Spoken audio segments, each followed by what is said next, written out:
आखिर इनके पीछे कौन से हाथ थे, इनको बनाने वाले कौन थे, और कितना साथ दिया जनरल साहब ने? क्या बीबी की गवर्नमेंट के इतने वो पुरवकार तरीके से अगर वो चल रही थी तो उसको गिराने में कितना साथ दिया? जनरल साहब कुछ पॉइंट्स उठा रहे हैं। बेनजीर की हुकूमत मैंने गिराने में किरदार अदा किया, ये सरासर झूठ है। Please for God sake don't tell lies, ये झूठ है।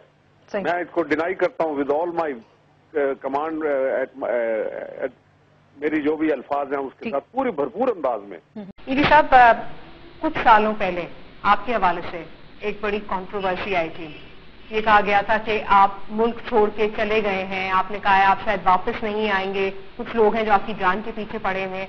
क्या वो बात थी और कौन थे वो लोग? अच्छा, मेरे पास एक ग्रुप आता था, बेनजीर का दौर था, बेनजीर को हटाना चाहता था, लेकिन मेरे कंधे पे बंदूक चला के हटाना चाहता।